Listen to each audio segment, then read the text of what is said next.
नमस्कार, मैं हूं मनोज वर्मा और आप देख रहे हैं अटेंशन। चुनावी साल में मध्य प्रदेश के कई मंदिरों का कायाकल्प कर दिया जाएगा।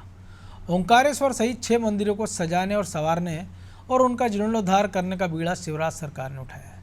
पिछले साल महाकाल लोक के पहले चरण की योजना का लोकार्पण किया जा चुका है और दूसरे चरण का काम शुरू हो चुका है। शिवराज सिंह विकास कार्यों के साथ साथ धार्मिक क्षेत्रों को विकसित करने का काम भी कर रहे हैं। वहीं धर्म क्षेत्रों के विकास को लेकर कांग्रेस भी बड़े बड़े दावे कर रही है। बल्कि कांग्रेस तो शिवराज की चौथी पारी में किए गए महाकाल लोक जैसे विकास कार्यों को भी कमलनाथ की सौगात बताती है। कांग्रेस का कहना है कि कमलनाथ ओंकारेश्वर ओम सर्किट का निर्माण करना चाहते थे और राम वन पथ गमन उन्होंने काम शुरू कर दिया था। भाजपा धार्मिक स्थलों के विकास पर खास ध्यान दे रही है और कांग्रेस धार्मिक स्थलों की विकास योजनाओं का दावा क्यों करती है, इस विषय पर चर्चा करेंगे। लेकिन पहले देखिए ये रिपोर्ट।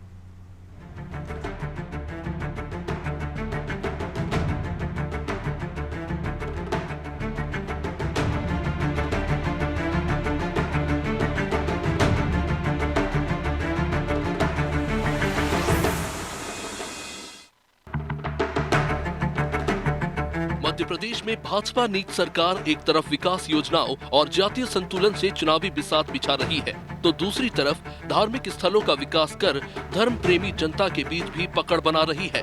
महाकाल लोक के बाद अब प्रदेश सरकार का फोकस ओमकारेश्वर पर है, जहां अलग अलग चरणों में 2141 करोड़ रुपए से ज्यादा खर्च करने की योजना है। इधर महाकाल लोक में भी दूसरे चरण का काम शुरू हो चुका है। वर्ष 2023 में मध्य प्रदेश सरकार 6 मंदिरों का कायाकल्प करने वाली है। इनमें सलकनपुर दरबार, पीताम्बरा पीठ, शनिश्चरा मंदिर और मैयर मंदिर शामिल है। भाजपा प्रदेश महामंत्री रजनीश अग्रवाल ने आरोप लगाया है कि कमलनाथ ने एक वर्ग विशेष को खुश करने के लिए महाकाल क्षेत्र के विकास में अड़ंगा लगाया था। देखिए, ये ऑन रिकॉर्ड है कि मध्य प्रदेश ही नहीं देश में तमाम प्रकार के तीर्थ स्थान, देव स्थान, धार्मिक स्थान, आध्यात्मिक स्थानों का विकास और विस्तार करने का काम लगातार भाजपा की सरकारें कर रही हैं। श्रीमान कमलनाथ जी, आप वही हो जिन्होंने एक खास मजहब को लेकर, महाकाल के विस्तार को लेकर, वहां तमाम प्रकार के निर्माण कार्यों को लेकर रोक लगवाई थी। उधर कांग्रेस कहती आई है कि मध्य प्रदेश में तमाम मंदिरों के विकास की योजना कमलनाथ के कार्यकाल में ही बनी थी। वहीं कमलनाथ भी सत्ता में आने पर राम वन गमन पथ जैसी अनेक योजनाओं पर काम करने का वचन दे चुके हैं। कमलनाथ जी हमेशा से विश्वास करते थे कि भारत की जो पहचान है दुनिया में वो अध्यात्म के माध्यम से है और उसी रास्ते पर हम जो है चलकर दुनिया को आकर्षित कर सकते हैं और विश्व गुरु बन सकते हैं। और इसी दृष्टिकोण को रखकर उन्होंने महाकाल के विकास की योजना बनाई थी और इसके लिए 300 करोड़ रुपया स्वीकृत किए थे। इसी के लिए उन्होंने ओंकारेश्वर के ओम सर्किट की योजना बनाई थी, जिसमें ओंकारेश्वर, महेश्वर और सबके विकास की योजनाएं शामिल थी। और इसीलिए उन्होंने जो है राम वन गमन पथ का जो है निर्माण करने का संकल्प उठाया था।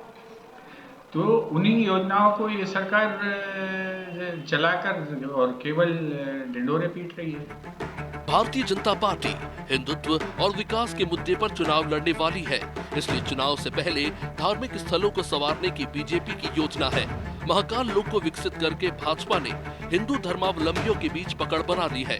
इसी तर्ज पर अन्य धार्मिक स्थलों को विकसित करने की भी योजना है। ब्यूरो रिपोर्ट, अनादि टीवी।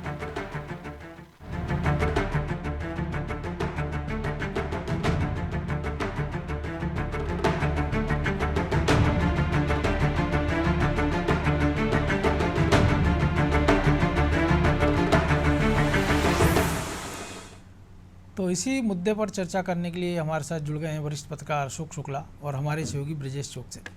वो स्वागत है शुक्ला जी आपका अनादि टीवी पर।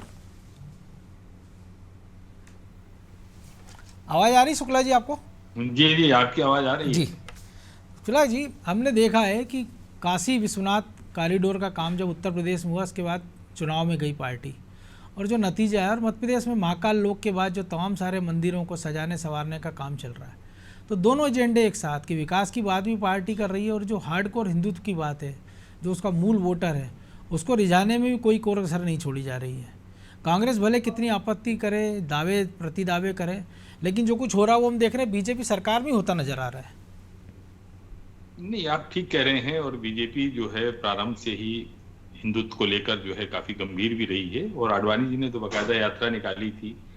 और आपको भी ध्यान होगा कि कल्याण सिंह की सरकार चली गई थी मध्य प्रदेश में, सुंदरलाल पटवारी की सरकार चली गई थी, तो राजस्थान सरकारों को सरकार दांव भी गई पे- थी उसी समय जी। हाँ, मैं वही कह रहा हूँ कि सरकारों को दांव पर लगाकर भी जो है भारतीय जनता पार्टी अपने उस एजेंडे से भटकी कभी नहीं। और उमा भारती ने तो कई दफे ये कहा था कि उन्हें बाबरी मस्जिद विध्वंस होने पर उन पे वो गर्वान्वित महसूस करती हैं। मतलब वो कभी वो क्षमा मांगने के भी मूड में नहीं थी। जो एक मुकदमेबाजी का वो सामना कर रही थी उसको भी उन्होंने अभी भी सामना कर रही हैं।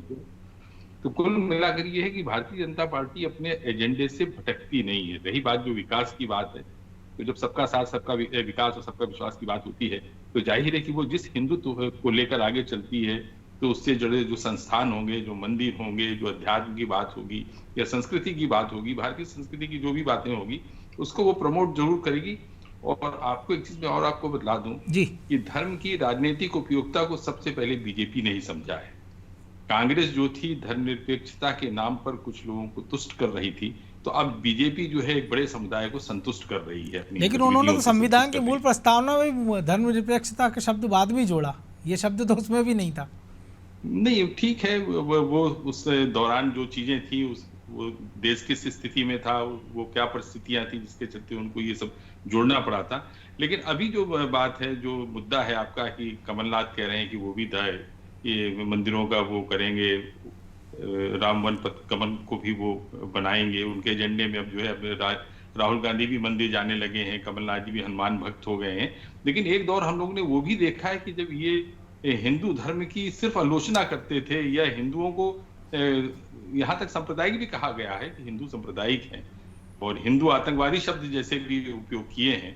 तो और मुझे अब तो लगता है कि रामचरितमानस को इन्होंने ऐसा ग्रंथ बता दिया है जो आतंकवाद की बात करता है, जो उस पर भी रामचरित सवालिया को निशान उन्होंने लगाने कह लगे। दिया, नहीं, बहुत सारी चीजें उनकी उसका इनको नुकसान हुआ है। अब जाके इनको समझ में आ रहा है कि नहीं, हम देश के बहुसंख्यक शुक्ला जी, लग रहा है लोगों को आपको नाराज समझ में करते आ हैं। गया है। एक नेता कुछ बोलता है उनका, दूसरा नेता उसी का खंडन कर देता है, ऐसा बयान दे देता है कि फिर वहीं के वहीं जाके खड़े हो जाते हैं क्योंकि वो लोग। लंबी फहरिस्त है, सलमान खुर्शीद हो, पी चिदम्बरम हो, दिग्विजय नहीं, सिंह अब हो। सबको सब धीरे धीरे जो है वो सब जो है हिंदुओं की तरफ आ रहे हैं और उनकी आवश्यकता है। देखिए, वोट की पूंजी चाहिए आपको, तो वोट की बड़ी पूंजी कहां पर है?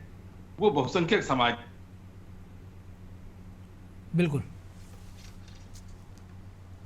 तो लगता है संपर्क कुछ तकनीकी खराबी है। तो ब्रजेश जी, एक खास चीज़ हम देख रहे हैं कि प्रधानमंत्री जो राष्ट्रीय कार्य समिति की बैठक है उसमें ये कहते हैं कि हमको अनर्गल बयानबाजी नहीं करना है, पसमानदा मुस्लिमों की बात कर रहे हैं, बोहराओं को रिझाने की बात कर रहे हैं। दूसरा, हिंदू का एजेंडा जो है उस पर पैरेलल काम चल रहा है। तो यानी साफ बात है कि जो कोर वोटर है उसको साथ जोड़े रखना है और जो हमारे खिलाफ वोटिंग करने वाले शख्स हैं उनके वोटों को बांट दिया जाए, जिससे हमारी ताकत और बढ़ जाए।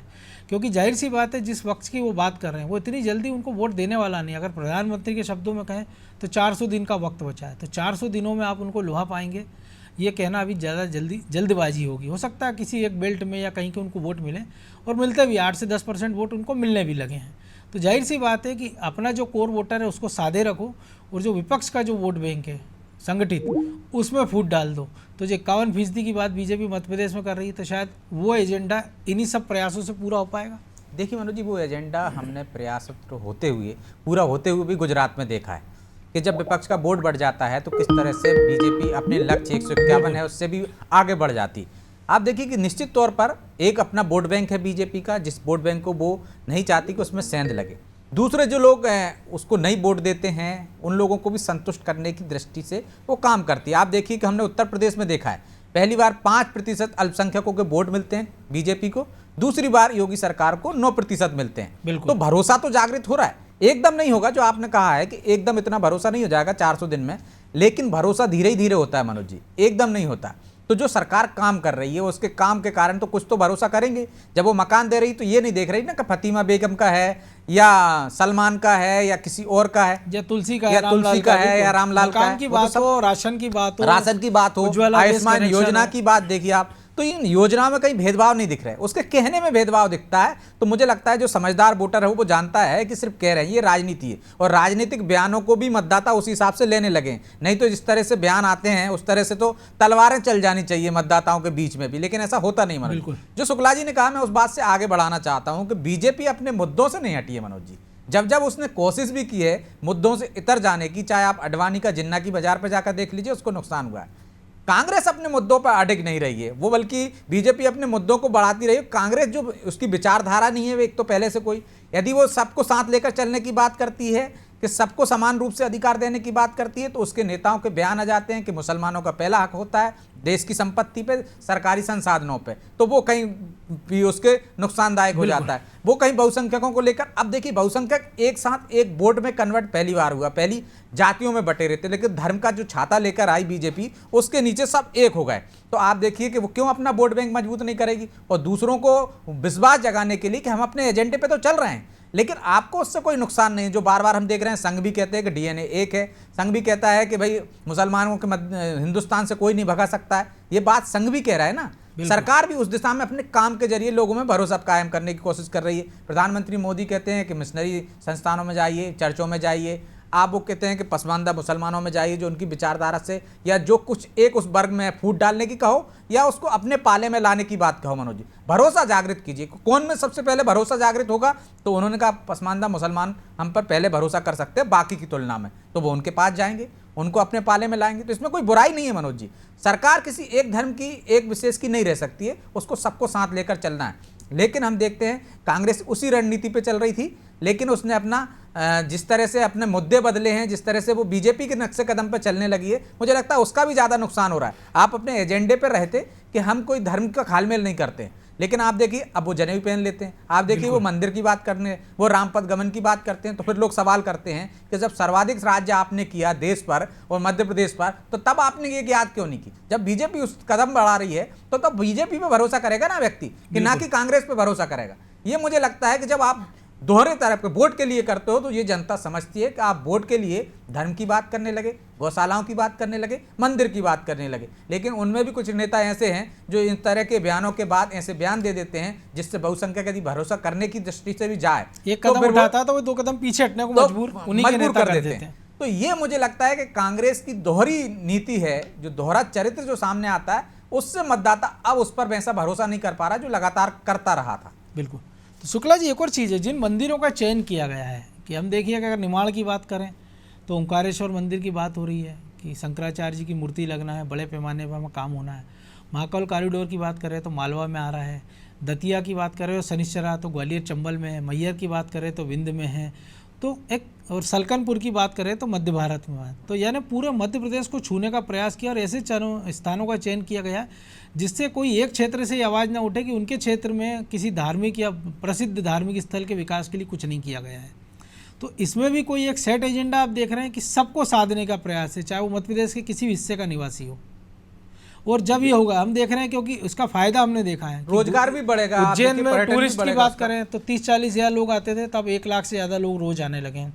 तो इन क्षेत्रों में जब टूरिज्म भी बढ़ेगा, रोजगार के साधन बढ़ेंगे, तो जो सरकार पर आरोप लगते रहे कि युवाओं को रोजगार नहीं मिल पा रहा है, क्षेत्रों का विकास नहीं हो पा रहा है, तो शायद इसमें भी एक बड़ा रोल निभाएंगे ये धार्मिक स्थल। धार्मिक स्थलों का जो है बहुत बड़ा महत्व है, ये केवल धार्मिक महत्व नहीं है। और आप ये देखिए कि जैसा भी आप खुद भी कह रहे थे कि इससे पर्यटन को बढ़ावा मिलेगा। हम लोग ये देखते हैं कि मैहर में प्रतिवर्ष जो ये नवरात्रि होती है, इसमें कई लाख श्रद्धालु आते हैं। चित्रकूट के अमावस्या मेले में हम लोग देखते हैं बड़ी तादाद में लोग यहाँ आते हैं।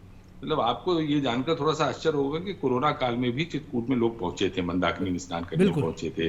तो धर्म के प्रति जो हिंदुओं की गहरी आस्था है, तो उसको तो कोई छिन्न भिन्न नहीं कर सकता, चाहे वो, और उसको तो हम ऐसे भी देख सकते हैं ना शुक्ला जी, नया साल आया, चाहे वो अंग्रेजी कैलेंडर का आया, चाहे रिकॉर्ड तोड़ भीड़ है मंदिरों में, तोड़ भीड़ है। यदि भोजपुर मंदिर में जाएंगे आप तो 1 लाख लोग, यदि आप गणेश मंदिर जाएंगे सीहोर में तो 1 से 1.5 लाख लोग, महाकाल में 6 लाख लोग।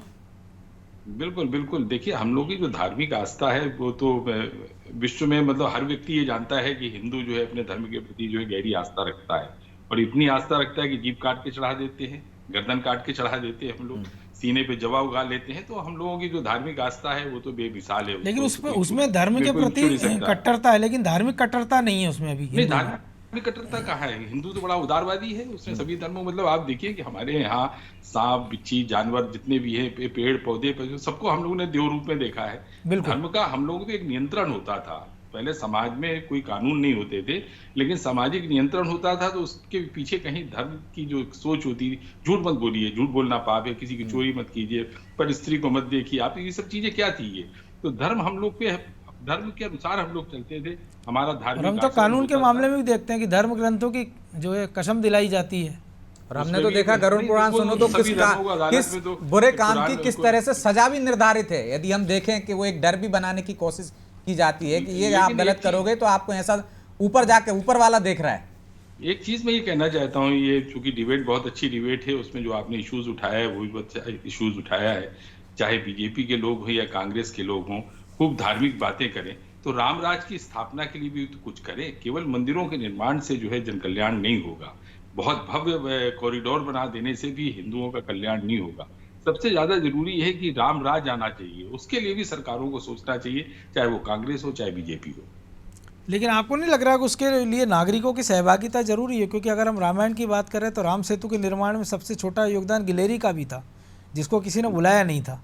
नहीं, आप ठीक कह रहे हैं कि गुड गवर्नेंस के लिए पब्लिक की भी बहुत बड़ी क्योंकि सिविक सेंस की भूमिका हम है। बात करें ना, अगर क्योंकि हम देखिए कि अगर गांधी जी ने या नेहरू जी ने कहा था कि आराम हराम है, तो हम देख रहे हैं कि उनकी जन्मदिन पुण्यतिथि पे छुट्टियां हो गई हैं। सुभाष चंद्र बोस ने कहा था तुम मुझे खून दो मैं तुम्हें आज़ादी दूंगा, लेकिन रक्तदान का हो रहा सड़कों में, साल में 1.5 लाख लोग सड़क दुर्घटनाओं में मारे जा रहे हैं। क्यों? मैं क्योंकि रामचरित सिविक मानस सेंस की का एक पालन चौपाई नहीं आपको कर रहे सुनाना हैं। चाहूंगा। हाँ, देखिए, आज़ादी ट्रैफिक हमारा पुलिस को देख के हम हेलमेट आज़ादी लगाते हमारा हैं। जन्म सिद्ध अधिकार है। हम देख रहे हैं कि कहीं सड़क हो, सार्वजनिक स्थल हो, आदमी खड़ा हो जाता है, उसको गंदा कर देता है, खुले में शौच कर देता है, कचरा फेंकने से अभी तक बाज नहीं आ रहा है।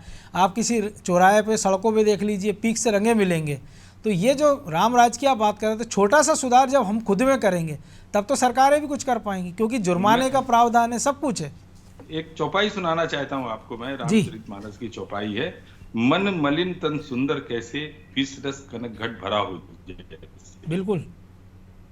कोई भी सरकार हो, कितनी भी धार्मिक बातें करे, सब कुछ अच्छा अच्छा करे, लेकिन अगर वो गुड गवर्नेंस के लिए कुछ काम नहीं कर रही, वो झूठ बोलना बंद करे, वो केवल अपने बारे में सोचना बंद कर दे, वो छल कपट की राजनीति बंद कर दे, वो द्वेषपूर्ण राजनीति बंद कर दे, प्रतिशोध की राजनीति बंद कर दे। मेरा कहने का मतलब ये तो है जो कि आप सबको बता रहे सरकारों हो से ही क्यों ना, वही जो तो आप कह रहे हैं बता रहे सब अगर वो हो जाएगा तो रामराज तो वैसे ही आ जाएगा आधा। तो फिर क्या है, फिर स्वर्ण युग आ लेकिन जाएगा। और लेकिन फिर लेकिन कलयुग में संभव है क्या है? हाल फिलहाल के वर्षों में हो सकता है, आने वाले वर्षों वो में भी मुझे दिन लगता है कि इस हम देखें। लोकतंत्र में शुक्ला जी जनता के हाथ में ही है कि आप ऐसे बाहुबलियों को चुनकर मत भेजिए, नेक इंसानों को चुनकर भेजिए। तो मुझे लगता है कि अच्छे लोगों को चुनकर क्योंकि भेजेंगे तो ADR कुछ ना तो बिल्कुल, सुधार होगा। और एडीआर की रिपोर्ट आप देख लीजिए कि 30 से 40% बाहुबली हैं, जिन पर संगीन आरोप ले, जेल में से 4-4 चुनाव जीत जाते हैं।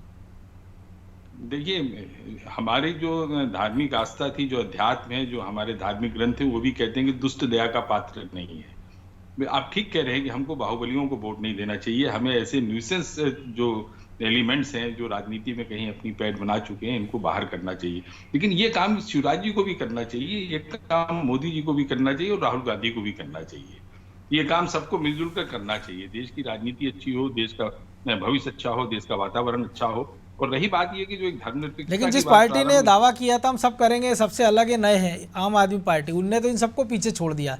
बहरहाल इस पर फिर कभी चर्चा करेंगे। तो ब्रजेश जी, ये धार्मिक ऐसा मामला है कि बीजेपी की मुफीद पीछे कि वो एक पासा चलते हैं और बीजेपी के ट्रैप में कांग्रेस आ ही जाती है। हो सकता है 2-4 दिन के अंदर इसको लेके कुछ नए बयान आ जाएं, क्योंकि 2-4 दिन पहले एक फ़ोटो वायरल किया था कांग्रेस ने, एक वीडियो कमलनाथ का, जो हनुमान भक्त बताते हुए जिस प्रकार से वो पूजा पाठ कर रहे हैं। इसके पहले हमने देखा ट्विटर हैंडल के उन्होंने कलर बदल दिए थे। इसके पहले हमने देखा पीसीसी पे, जो किसी ने नहीं देखा था आज तक के इतिहास में, कि हमने राम भगवान की फ़ोटो भी वहाँ लगी देखी थी। तो ये सब हो रहा है, तो जाहिर सी बात है बीजेपी के लिए तो अच्छा मौका है, लेकिन कांग्रेस को कुछ अलग करके दिखाना होगा।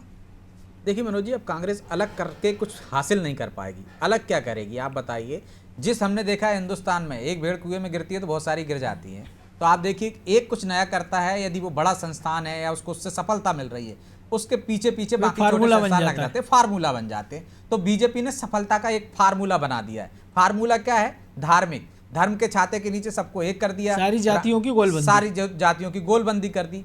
जो पहले जातियों में बटे रहते थे, जिसका फायदा उठाते थे राजनीति, अब तो आपको उससे गोलबंदी को तोड़ने के लिए या तो आपको जातियों में लड़ाना पड़ेगा या आपको विरोध करना पड़ेगा। तो विरोध करके देख लिया ना, कांग्रेस ने विरोध किया। उन्होंने कहा कि भगवा आतंकवाद, उन्होंने जिस तरह से हमला किए, आप देखिए कि कांग्रेस और धीरे धीरे सिमटती चली गई। तो वो हमले करके देख दिए, इसलिए उन्होंने चोला बदल लिया। उन्होंने कहा ठीक है, जो हमारे साथ थे, जो वोटर हमारे साथ थे वो हिंदू थे, लेकिन वो भी कहीं हमसे ना छिटक जाए जो छिटक रहे थे, तो उनको ही वापस हासिल करने के लिए, एक वोट बैंक तो उनका है, उसे हासिल करने के लिए हम क्यों ना जनेऊ पहन लें, हम ना क्यों मंदिर जाने लगे, हम क्यों नहीं राम पथ गमन की बात करने लगे कि हम भी बना सकते हैं भाई, हम भी कर रहे हैं, हम क्यों महाकाल कॉरिडोर की शुरुआत करते हो। तो जो धार्मिक एजेंडे की जो बात की, जो घोषणा पत्र में बीजेपी से छोड़ के कांग्रेस के में भी आने लगा है, क्यों आया? गौशालाओं की बात करने की बात कांग्रेस ये पहले भी कर सकती थी ना मनोज जी, लेकिन आपने जब भजन मंडलियों की बात, भजन मंडलियों को आपने देने की बात कर रहे हैं, तमाम तरह के यदि मंदिरों की आप बात कर रहे हो, धार्मिक की बात कर रहे हो, और ये दिखाने की कोशिश कर रहे हो क्या हनुमान जी के मैं भक्त हूं, तो क्या कमलनाथ जी अचानक हनुमान जी के भक्त हो गए? हो सकता है वो बचपन से ही भक्त हों, लेकिन पहले छिपा क्यों रहे थे? सबसे बड़ा सवाल है। यदि आप भक्त थे तो कहना चाहिए था। आज दिग्विजय सिंह कहते हैं मैं तो बहुत बड़ा भक्त हूं, लेकिन उनको बताना क्यों पड़ा? नर्मदा परिक्रमा करने के बाद जताना क्यों पड़ा कि मैं तो देखिए मैं तो आरतियां करता हूं? क्योंकि आप पर संदेह हुआ जनता को कि आप हमको ठग रहे हैं। तो जो आप चोला बदल रहे हो, राजनीति की जो धारा बदल गई कि पहले अल्पसंख्यकों के सहारे आप राजनीतिक सत्ता हासिल कर लेते थे, बिल्कुल अब गेम उलट गया। तो अब क्यों नहीं करते बहुसंख्यकों का थे? साथ जरूरी है। यदि आप मुख्यमंत्री निवास में रोजा इफ्तारी कर रहे हैं तो आपको बाकी के आयोजन भी करने चाहिए थे। पहले क्यों नहीं कांग्रेस कार्यालय में गणेश प्रतिमा स्थापित की हो, उस पर गणेश उत्सव पर पहले भी कर सकते थे आप। तो पहले कहीं ना कहीं एक वोट बैंक आपसे ना खिसक जाए, इसलिए आप नहीं करते थे, लेकिन उसकी वजह से एक वोट बैंक आपसे पूरा का पूरा दूर हो गया, जो एकजुट हो गए। अब उसमें आप सेंध लगाने के लिए इस तरह के कदम उठा रहे हैं, तो अब ये जनता ही तय करेगी ना कि सेंध क्यों लगा रहे हो, क्योंकि आप पे अविश्वास हो गए, आज क्यों बात कर रहे हो। ये सब ऐसे सवाल हैं जिससे मुझे नहीं लगता कि कांग्रेस को उतना फायदा हो जाता होगा, वो धर्म की बात करके, वो मंदिर की बात करके। पहले भी हमने देखा है कांग्रेस के यदि उम्मीदवार होते थे तो वो धर्म के नाम पे पहले भगवान के मंदिर पे जाते थे, फिर जाके नामांकन दाखिल करते थे। लेकिन अब वो इसको दिखावा कर रहे हैं, वो ट्विटर पे डाल रहे हैं, वो खुद को भक्त साबित करने की कोशिश कर रहे हैं। तो भक्त साबित इसलिए करने की कोशिश कर रहे हैं ना कि वो जो जनता है वो उनको वोट दे दे, या उनके प्रति कहीं ना कहीं जो संदेह हो गया, जो आप भी कह रहे थे शुक्ला जी, उसको शायद मिटाने का एक ही जरिया है कि इस प्रकार का आपको आडंबर करना पड़े। मुझसे सवाल ही है। जी शुक्ला जी। नहीं, अभी जो ब्रजेश जी ने एक बात कही, सबसे पहले तो उस पर मैं कहूंगा, ब्रजेश जी ने एक बहुत महत्वपूर्ण बात कही, आपने भी ध्यान दिया होगा कि एक छत्ते के नीचे सबको लाने की कोशिश बीजेपी कर रही है। उसकी वजह क्यों है? क्योंकि एससी एक्ट का जब विरोध करते हैं, ओबीसी के आरक्षण की जब बात आती है, तो कहीं हिंदू समाज जो है बटता हुआ दिखता है। फिर जब आप उसको धार्मिक छत्ते के नीचे लाते हैं तो सारे के सारे जो है एक हो जाते हैं। रही बात कांग्रेस की बात की, अब कांग्रेस जो है क्यों हिंदुओं की बात करने लगी। 2014 में देखिए, जब नीतीश कुमार ने टोपी पहनाने की कोशिश की थी मोदी जी को, और उसके बाद एनडीए से नीतीश कुमार अलग हुए थे, वो क्षण था जिस क्षण ये तय होना था कि हिंदू किधर जाएगा, मुसलमान किधर जाएगा। बिल्कुल। और 2014 के बाद में बीजेपी ने किसी की परवाह नहीं की। 3 तलाक का मामला हो, धारा 370 का मामला हो, या मंदिरों के पुनर्निर्माण की बात हो, फिर बीजेपी जिस तेजी से आगे गई, हिंदुत्व को लेकर जिस तरह से आगे गई, और केवल हिंदुत्व को लेकर नहीं, पूरे राष्ट्र की बात है ये, बहुसंख्यकों की उपेक्षा करके कोई भी राजनीतिक दल, चाहे वो कोई भी हो, पार्टी हो, कांग्रेस हो, सपा हो, बसपा, कोई भी हो, हिंदुओं की उपेक्षा करके आप जो है इस देश में लंबे समय तक आप जो है राजनीति अब नहीं कर सकते ना, अभी तक तो कर ही रहे थे ना, सत्ता में भी नहीं रह पाए। और जो पहले नारा भी लगता था, हम देखते थे 80 और 90 के दशक में, जो हिंदुत्व की बात करेगा वही देश पे राज करेगा, वो शायद अब हम साकार होता देख रहे हैं। बहरहाल अब समय की कमी, इसलिए चर्चा को ही विराम देना होगा। बहुत धन्यवाद शुक्ला जी आपका। तो निश्चित तौर पर धार्मिक मिशन पर भाजपा थी, है, और उसी दिशा में लगातार आगे बढ़ रही है। लेकिन जिस प्रकार से धार्मिक स्थलों का चयन किया गया है, तो एक दूसरे नज़रिए से भी देखें कि अगर वहाँ लाखों श्रद्धालु साल दर साल आते हैं, श्रद्धा से आते हैं, और जब वो वहाँ की गलतियाँ या कमियाँ देखते हैं या अव्यवस्थाओं को देखते हैं, तो उनके मन में एक बड़ी कोफ्त होती है। तो इस बहाने से ही अगर ये चीज़ें संवरती हैं, सुधरती हैं, और इसके सहारे धार्मिक पर्यटन बढ़ता है, लोगों की जीवन शैली में बदलाव आता है, आय के नए स्रोत पैदा होते हैं, नए रोजगार का निर्माण होता है, और अगर ये वोट भी दिला रहे हैं तो फिर सोने पे सुहागा इसको कहा जाएगा। बहरहाल टेंशन में आज इतना ही, मुझे दीजिए इजाज़त, और आप देखते रहिए अनादि टीवी। नमस्कार।